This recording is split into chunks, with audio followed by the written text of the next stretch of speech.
Hey, salut tout le monde, j'espère que vous allez bien, j'espère que vous êtes en forme aujourd'hui. Je vous ai justement pris des cartes graphiques, donc j'en ai pris 3 cartes graphiques Nvidia et 3 cartes graphiques AMD, donc justement chez Amazon. Donc vous pourrez retrouver un lien en description de cette vidéo. Alors pourquoi j'en ai pris 3, pourquoi j'en ai pris 3 de l'autre côté, comme ça on est à peu près sur des bons prix et bien sûr aussi sur une gamme de cartes graphiques qui restent pas trop chères, mais après bien sûr qui peuvent être moins chères sur d'autres sites internet, mais moi j'ai préféré vous les prendre sur Amazon. Tout simplement, vous pourrez retrouver les liens en description de vidéo. N'hésitez pas à t'abonner et à mettre un petit pouce bleu. Nous allons commencer justement avec une carte graphique Nvidia de la marque Asus ROG, donc Asus ROG Strix, donc la Nvidia RTX 3080 Ti. Il faut savoir que les cartes graphiques 4000 vont pas trop tarder à arriver, je pense dans l'année ou l'année prochaine normalement. Donc ça risque d'être super intéressant parce qu'après les anciennes générations vont un petit peu baisser de prix et ça c'est quand même pas trop mal. Donc vous avez une 3080 Ti avec 12 Go de VRAM tout simplement, avec une GDDR6X. Et en plus de ça, de l'HDMI, DisplayPort, vous avez 3 ventilateurs qui justement sont vraiment très bons et permettent un refroidissement quand même assez sympa. Vraiment elle fait pas super, enfin en vrai elle fait pas beaucoup de bruit, peut-être à pleine charge elle fera vraiment un petit peu plus de bruit, ce qui est un petit peu normal parce que forcément les 3 ventilateurs vont être là aussi. C'est du DisplayPort 1.4, donc après si vous voulez plus de renseignements je vous inviterai à aller voir en description de vidéo bien évidemment, enfin du moins dans les liens en description. Vous avez donc une fréquence d'horloge boostée, donc elle est overclockée à 1845 MHz, ou sinon en fréquence gaming on sera sur du 1815 MHz.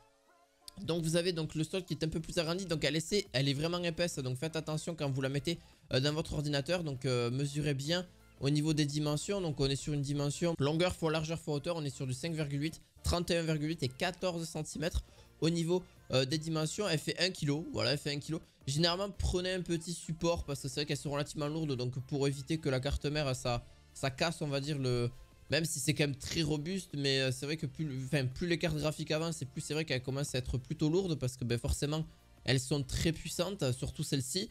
Elles ont tendance à être vraiment très puissantes, donc elles ont tendance aussi à faire du ray tracing. Voilà, le ray tracing, bon, je vous en parle même pas parce que vous devez connaître à force.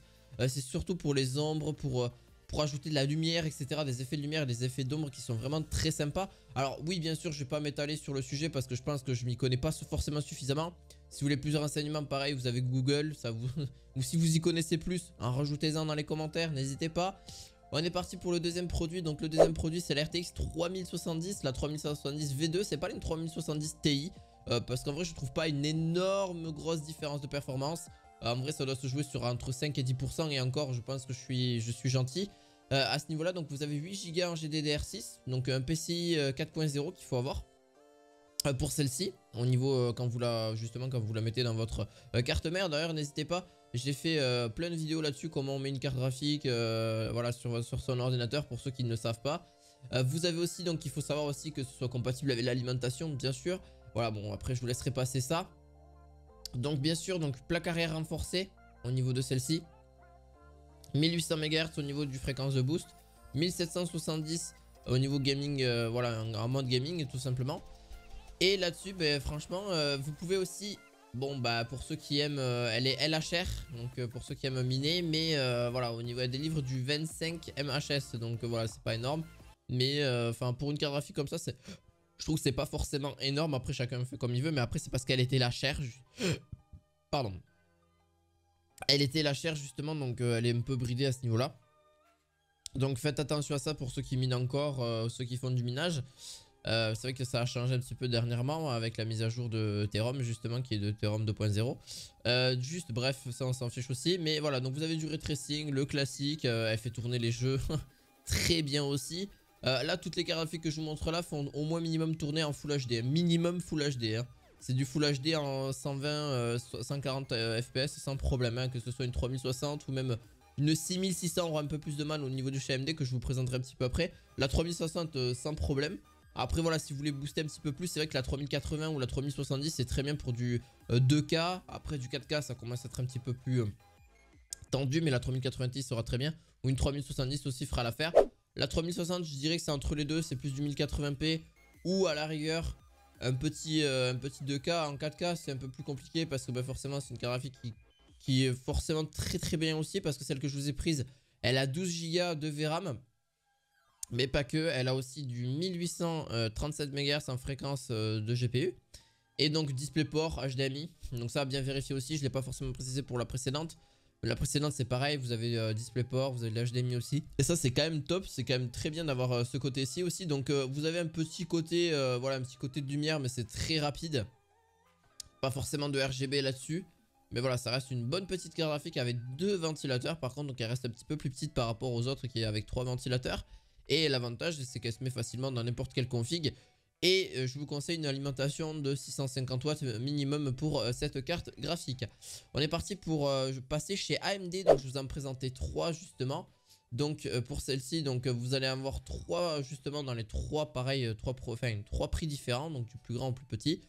Donc 6800 XT, donc pour la première, donc c'est la marque XFX que j'avais déjà présenté en début d'année, mais j'avais décidé, là j'ai décidé de refaire une vidéo un petit peu sur les cartes graphiques parce que je me dis ça a peut-être un petit peu changé niveau prix et on est sur quelque chose de moins cher. Donc là la 6800 XT, donc c'est de l'HDMI, vous avez aussi 3 DisplayPort pour celle-ci, et en plus de ça vous avez un port HDMI aussi en supplément et 16 Go donc de disponible, donc on verra, mais ça c'est quand même sympa pour si vous avez tendance à mettre des gros jeux qui sont plutôt gourmands. Et c'est vrai qu'elle est très efficace pour justement de la 4K sans trop de problèmes. Donc pour celle-ci on est bien aussi. Donc après forcément le ray tracing elle le gère très large avec l'architecture AMD RDNA 2. Voilà, donc ça elle le gère très bien au niveau ray tracing aussi. Vraiment très bien, franchement. C'est en fait l'avantage de AMD si vous recherchez des cartes graphiques qui ont à peu près l'équivalence d'une 3080 Ti. Alors après bien sûr ça se discute. Ça dépend aussi de quelle carte graphique il faut qu'on parle. Mais franchement la AMD RX 6800 XT pour 699 €, on reste vraiment sur un prix correct. Franchement je pense qu'elle est même légèrement plus... En vrai elle est une 3070 et une 3080. Pour moi elle est à peu près dans ces eaux là. Elle n'est pas forcément entre une 3080 ou peut-être une 3080 Ti. Mais vraiment ça va pas plus haut, voilà. Mais ça reste une très bonne carte graphique dans l'ensemble. Elle fait tourner tous les jeux sans trop de problèmes, sans souci. Vous avez donc aussi un petit peu plus en dessous, donc une 6700 XT, ce qu'on rapportera sur une 3060, une 3070 au niveau de chez Nvidia. Bon après c'est pas forcément trop comparable non plus. On a une fréquence d'horloge de 2622 MHz, mais c'est pas totalement la même chose que chez chez Nvidia pardon. Donc 12 Go en GDDR6, très bien aussi. J'ai rien à dire là-dessus. 12 Go de VRAM, donc vous êtes large aussi, hein, vraiment vous êtes bien aussi là-dessus. Vous avez plusieurs ports DisplayPort et ports HDMI, bien sûr, sans trop de soucis, vous pourrez pas, ça dépassera pas non plus là-dessus. Donc pour la dernière, je vais pas forcément, je suis dans la rapidité peut-être, mais en même temps voilà, il n'y a pas grand chose à dire sur une carte graphique à part voilà ses spécificités. Pareil là-dessus, donc on est sur une 6600, la 6600 je la compare vraiment à une 3050, 3060 et encore, ça dépend, mais c'est une très bonne carte graphique aussi, avec forcément le ray tracing aussi dessus, mais forcément qui est moins puissant, etc. Donc là-dessus, on est sur une 6600. Donc vous avez donc dessus 8 Go en GDDR6. Vous avez une fréquence d'horloge de 1626 MHz basique. En jeu, vous avez 2044 et vraiment en boost 2491, ce qui est quand même pas mal en vrai. Et ce qui requiert au moins une alimentation de 650 voire 750 watts. Ce que je vous conseille au niveau, et ce qui est conseillé au niveau aussi, niveau constructeur, 3 ports DisplayPort en 1.4, un port HDMI et on sera 2.1 juste pour préciser. Et on est bien, franchement très bonne. Je pense que je vous ai sélectionné 6 bonnes cartes graphiques. N'hésitez pas si vous souhaitez y aller, n'hésitez pas en description de vidéo, vous avez justement les 6. J'espère que cette vidéo vous aura plu, gros pouce bleu, petit abonnement et on se redit à la fois prochaine pour de nouvelles vidéos. À la prochaine, ciao ciao.